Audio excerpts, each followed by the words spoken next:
ನರ್ಸರಿಯಿಂದ ತಂದಿರುವಂಥ ಗಿಡಗಳು ಇನ್ಮೇಲೆ ಒಣಗಲ್ಲ, ಕೊಳೆಯಲ್ಲ, ಯಾವುದೇ ರೀತಿಯ ತೊಂದರೆ ಆಗಲ್ಲ. ನೀವು ನರ್ಸರಿಯಿಂದ ಗಿಡಗಳನ್ನು ತುಂಬ ಇಷ್ಟಪಟ್ಟು ಪ್ರೀತಿಯಿಂದ ತರ್ತೀರಾ.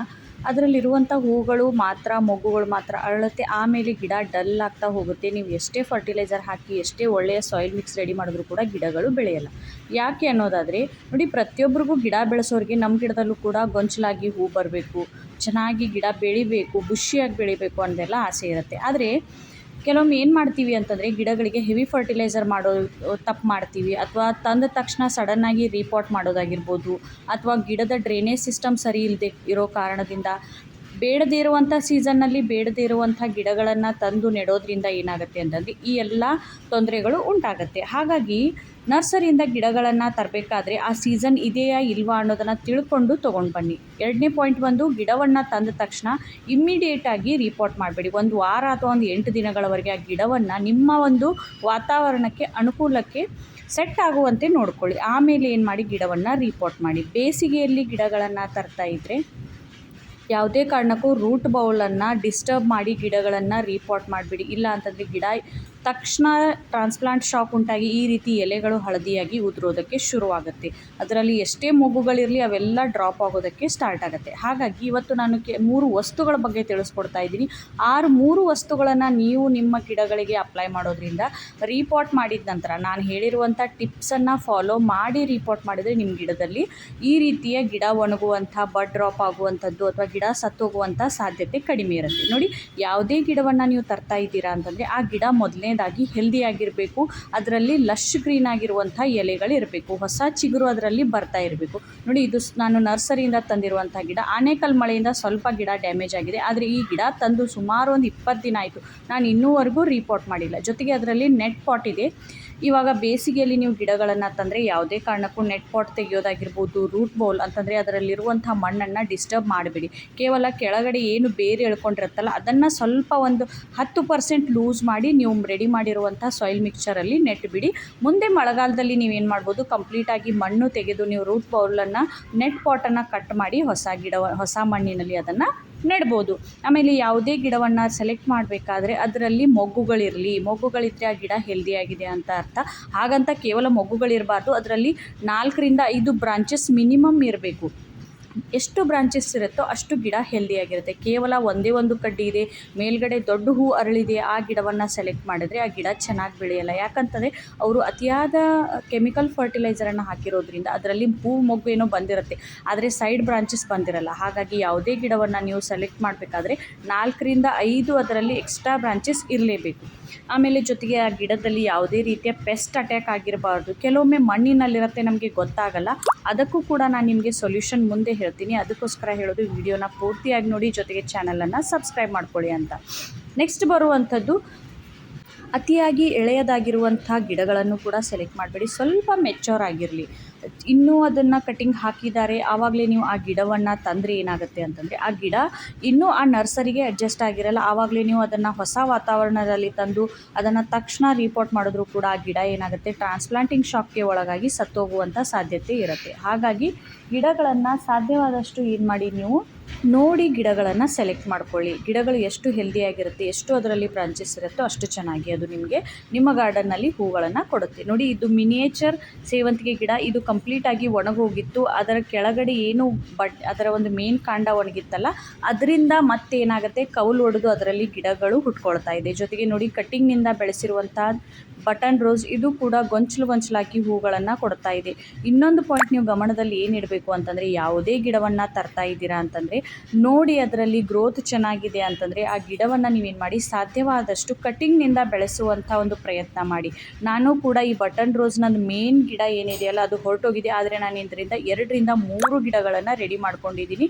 ಎಲ್ಲ ಟಬ್ನಲ್ಲಿ ನಾನು 1-2 ಟಬ್ ತೊಗೊಳ್ತೀನಿ ವೇಸ್ಟ್ ಇರುವಂಥದ್ದು, ಅದರಲ್ಲಿ ಕಟ್ಟಿಂಗ್ ಹಾಕ್ತಾ ಹೋಗ್ತೀನಿ. ಅದೇನಾಗುತ್ತೆ ಅಂತಂದರೆ, ನಾವು ಯಾವುದೇ ಫರ್ಟಿಲೈಸರ್ ಹಾಕದೇ ಹೋದರೂ ಕೂಡ ಕೆಲವೊಮ್ಮೆ ಏನಾಗುತ್ತೆ ಅಂತಂದರೆ, ಬಂಚಸ್ನಲ್ಲಿ ಗಿಡಗಳನ್ನು ನೆಟ್ಟಾಗ ಅವು ಅಲ್ಲಿ ತೇವಾಂಶ ಕೂಡ ಹೋಲ್ಡ್ ಆಗಿರುತ್ತೆ, ಗಿಡಗಳು ಒಂದಕ್ಕೊಂದು ಚೆನ್ನಾಗಿ ಬೆಳೆಯುವಂಥ ಸಾಧ್ಯತೆ ಕೂಡ ಇರುತ್ತೆ. ಇದು ನನ್ನ ಪರ್ಸ್ನಲ್ ಎಕ್ಸ್ಪೀರಿಯನ್ಸ್.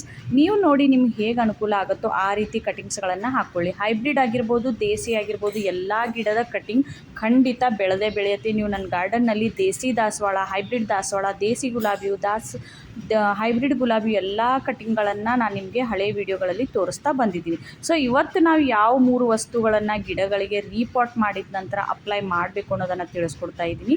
ನೋಡಿ, ಮೆಗ್ನೀಷಿಯಮ್ ಸಲ್ಫೇಟ್ ಅಥವಾ ಎಪ್ಸಮ್ ಸಾಲ್ಟ್, ಇದು ನೀವು ರೀಪಾಟಿಂಗ್ ಮಾಡಿದ ನಂತರ ಮಣ್ಣಿನಲ್ಲೂ ಹಾಕಿ, ಜೊತೆಗೆ ಇದನ್ನು 1 ಲೀಟರ್ ನೀರಿನಲ್ಲಿ ಒಂದು ಅರ್ಧ ಚಮಚ ಅಥವಾ 1 ಚಮಚ ನೀರಿನಲ್ಲಿ ಮಿಕ್ಸ್ ಮಾಡಿ ರೀಪಾಟ್ ಮಾಡಿದ ತಕ್ಷಣ ನೀವೇನು ಮಾಡಬೇಕು, ಈ ನೀರನ್ನು ಕೊಡಬೇಕು. ಜೊತೆಗೆ ಗಿಡದ ಮೇಲೂ ಕೂಡ ಸ್ಪ್ರೇ ಮಾಡಿ. ಇದರಿಂದ ಗಿಡ ಏನು ಮಾಡುತ್ತೆ, ಬೇರುಗಳಿಗೆ ಶಾಕ್ ಆಗಲ್ಲ, ಎಲೆಗಳು ಹಳದಿ ಆಗಲ್ಲ. ಗಿಡದ ಒಂದು ಟ್ರಾನ್ಸ್ಪ್ಲಾಂಟಿಕ್ ಶಾಕ್ನಿಂದ ಏನು ಎಲೆಗಳು ಉದುರೋದಕ್ಕೆ ಶುರುವಾಗುತ್ತೋ ಆ ಒಂದು ಸಮಸ್ಯೆ ಗಿಡದಲ್ಲಿ ಕಂಡು ಬರಲ್ಲ. ಹಾಗಾಗಿ ನೀವೇನು ಮಾಡಿ, ಗಿಡವನ್ನು ರೀಪಾಟ್ ಮಾಡಿದ ನಂತರ ವಾರಕ್ಕೊಮ್ಮೆ ಈ ಒಂದು ನೀರನ್ನು, ಎಪ್ಸಮ್ ಸಾಲ್ಟ್ ಮಿಕ್ಸ್ ಆಗಿರುವಂಥ ನೀರನ್ನು ಮಣ್ಣಿನಲ್ಲಿ ಹಾಕಿ ಎಲೆಗಳ ಮೇಲೆ ಸ್ಪ್ರೇ ಮಾಡೋದ್ರಿಂದ ಎಲೆಗಳು ಆರೋಗ್ಯಕರವಾಗಿ ಬೆಳೆಯುತ್ತೆ. ನೋಡಿ, ಈ ಗಿಡಕ್ಕೆ ನಾನು ರೀಪಾಟ್ ಮಾಡದೇ ಹೋದರೂ ಕೂಡ ಏನು ಮಾಡ್ತಾ ಇರ್ತೀನಿ, ಮೇಲಿನ ಮೇಲೆ ಎಪ್ಸಮ್ ಸಾಲ್ಟ್ನ ನೀರನ್ನು ಕೊಡ್ತಾ ಇರೋದ್ರಿಂದ ಮಿನಿಮಮ್ 1 ತಿಂಗಳಾಗ್ತಾ ಬಂದರೂ ಕೂಡ ಗಿಡ ಚೆನ್ನಾಗಿದೆ, ಅದರಲ್ಲಿ ಯಾವುದೇ ರೀತಿಯ ಸಮಸ್ಯೆಗಳು ಕಂಡು ಬಂದಿಲ್ಲ. ಹಾಗಾಗಿ ಎಪ್ಸಮ್ ಸಾಲ್ಟನ್ನು ನೀವೇನು ಮಾಡಿ, ಟ್ರಾನ್ಸ್ಪ್ಲಾಂಟ್ ಮಾಡಿರುವಂಥ ಗಿಡಗಳಿಗೆ ಖಂಡಿತ ತಪ್ಪದೇ ಮೇಲಿನ ಮೇಲೆ ಕೊಡ್ತಾ ಹೋಗಿ. ಇದರಿಂದ ಗಿಡ ಏನಾಗುತ್ತೆ, ಚೆನ್ನಾಗಿ ಬೆಳೆಯುತ್ತೆ. ಗಿಡದಲ್ಲಿ ಹಳದಿ ಎಲೆಗಳು,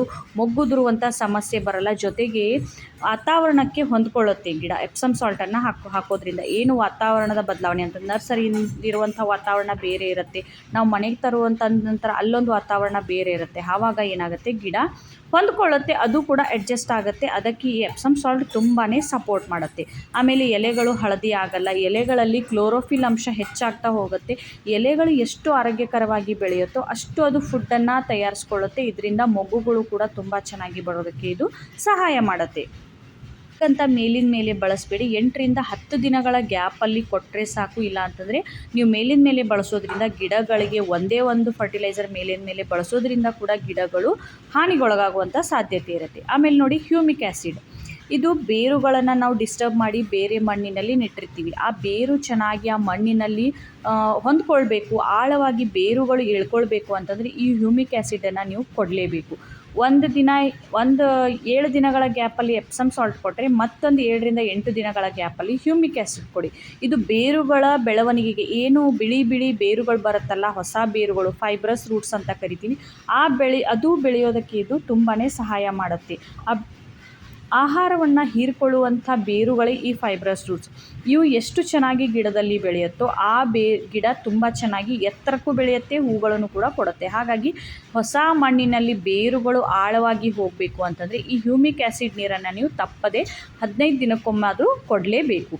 ಇಲ್ಲ ಅಂತಂದರೆ ಏನಾಗುತ್ತೆ ಅಂತಂದರೆ ಬೇರುಗಳು ಚೆನ್ನಾಗಿ ಬೆಳೆಯಲ್ಲ, ಮೇಲ್ಗಡೆ ಗಿಡ ಏನಾಗಲ್ಲ, ಗ್ರೋತ್ ಆಗಲ್ಲ. ಕಾಲುಗಳು ಗಟ್ಟಿಯಾಗಿದ್ದಷ್ಟು ಮೇಲೆ ದೇಹ ಬೆಳವಣಿಗೆ ಆಗುತ್ತೆ. ಹಾಗಾಗಿ ಮೊದಲೇನು ಮಾಡಿ, ಮಣ್ಣಿನಲ್ಲಿ ಬೇರುಗಳ ಬೆಳವಣಿಗೆಗೆ ಪ್ರಮೋಟ್ ಮಾಡಿ, ಆಮೇಲೆ ಗಿಡದಲ್ಲಿ ಹೂವುಗಳನ್ನು ಹೇಗೆ ತೊಗೊಳ್ಬೇಕು ಅನ್ನೋದ್ರ ಬಗ್ಗೆ ನೀವು ನೆಕ್ಸ್ಟ್ ಏನು ಮಾಡ್ಬೋದು, ಕೆಲವು ಪ್ರೊಸೀಜರ್ಗಳನ್ನು ಮುಂದುವರಿಸ್ಕೊಳ್ಬೋದು. ಸಡನ್ನಾಗಿ ಗಿಡ ತಂದೆ ಅದಕ್ಕೆ ಫರ್ಟಿಲೈಸರ್ ಹಾಕಿ ಗಿಡಗಳನ್ನು ನೆಟ್ಟೆ ಅದರಲ್ಲಿ ಇಮಿಡಿಯೇಟಾಗಿ ನನಗೆ ಹೂಗಳು ಬೇಕು ಅಂತಂದರೆ ಆಗಲ್ಲ. ಹಾಗಾಗಿ ಬೇರಿನ ಮೇಲೆ ಕೆಲಸ ಮಾಡಿ ಆಮೇಲೆ ಹೂಗಳನ್ನು ತೊಗೊಳ್ಳಿ. ನೆಕ್ಸ್ಟ್ ಬರುವಂಥದ್ದು ಫಂಗಸ್. ಗಿಡಗಳಲ್ಲಿ ನೆಕ್ಸ್ಟ್ ಬರುವಂಥ ಮುಖ್ಯವಾದಂಥ ಸಮಸ್ಯೆ ಏನು ಅಂತಂದರೆ ಫಂಗಸ್. ನರ್ಸರಿಯಿಂದ ತಂದ ನಂತರ ಗಿಡದಲ್ಲಿ ತುಂಬ ಬೇಗ ಫಂಗಸ್ ಅಟ್ಯಾಕ್ ಆಗುತ್ತೆ, ಡೈಬ್ಯಾಕ್ ಆಗುತ್ತೆ, ಎಸ್ಪೆಷಲಿ ಗುಲಾಬಿ ಗಿಡದಲ್ಲಿ. ಈ ಸಮಸ್ಯೆ ಬರಬಾರ್ದು ಅಂತಂದರೆ ನಿಮ್ಮ ಹತ್ರ ಯಾವುದಾದ್ರೂ ಒಂದು ಫಂಗಿಸೈಡ್ ಇರಲೇಬೇಕು. ಒಂದು ಸಾಫ್ ಫಂಗಿಸೈಡ್ ನಾನು ಕಂಪಲ್ಸರಿ ಯೂಸ್ ಮಾಡೋದು. ಇಲ್ಲ ಅಂತಂದರೆ ಅರಿಶಿಣದ ಪುಡಿ ಇದ್ದರೆ ಅದನ್ನೂ ಯೂಸ್ ಮಾಡಿ. ಇಲ್ಲ ಅಂತಂದರೆ ಟ್ರೈಕೋಡರ್ಮಾ ಅಂತ ಒಂದು ಬರುತ್ತೆ, ಅದು ಇದಕ್ಕಿಂತ ಒಳ್ಳೆಯದು. ಇದನ್ನು ಒಂದು ಅರ್ಧ ಲೀಟರ್ ನೀರಿನಲ್ಲಿ ಒಂದು ಅರ್ಧಕ್ಕಿಂತ ಕಡಿಮೆ ಚಮಚ ಮಿಕ್ಸ್ ಮಾಡಿ ಡೈಲ್ಯೂಟ್ ಮಾಡಿ ಗಿಡದ ಬೇರಿನಲ್ಲಿ ಯಾವಾಗ ನೀವು ರೀಪಾಟ್ ಮಾಡ್ತೀರಾ 1-2 ದಿನ ಬಿಟ್ಟು ಈ ಫಂಗಿಸೈಡ್ ನೀರನ್ನು ಹಾಕಿ. ಇಲ್ಲ ಅಂತಂದರೆ ಎಪ್ಸಮ್ ಸಾಲ್ಟನ್ನು ಏನು ಮಣ್ಣಿನಲ್ಲಿ ಮಿಕ್ಸ್ ಮಾಡಿರ್ತೀರಲ್ಲ ಅದನ್ನು ನೀರಿನಲ್ಲಿ ಮಿಕ್ಸ್ ಮಾಡಿ ಸ್ಕಿಪ್ ಮಾಡಿ ಕೇವಲ ಮಣ್ಣಿನಲ್ಲಿ ಮಿಕ್ಸ್ ಮಾಡಿ ವಾಟ್ರಿಂಗ್ ಮಾಡ್ತಿರಲ್ಲ, ಆವಾಗ ಏನು ಮಾಡಿ, ನೀವು ಈ ಸಾಫ್ ಫಂಗಿಸೈಡನ್ನು ನೀರಿನಲ್ಲಿ ಡೈಲ್ಯೂಟ್ ಮಾಡಿ ಗಿಡದ ಮಣ್ಣಿನಲ್ಲಿ ಹಾಕಿ. ರೀಪಾಟ್ ಮಾಡಿದ ನಂತರ ನೋಡಿ, ಈ ರೀತಿ ಇರುವೆಗಳಿರುತ್ತೆ ಮಣ್ಣಿನಲ್ಲಿ, ನಮ್ಗೆ ಗೊತ್ತೇ ಆಗಲ್ಲ. ಇದು ನಾನು ಕಟಿಂಗ್ನಿಂದ ಬೆಳೆಸಿರೋದು, ನಾನು ನಿಮಗೆ ಫಾರ್ ಎಕ್ಸಾಂಪಲ್ ತೋರಿಸ್ತಾ ಇದ್ದೀನಿ.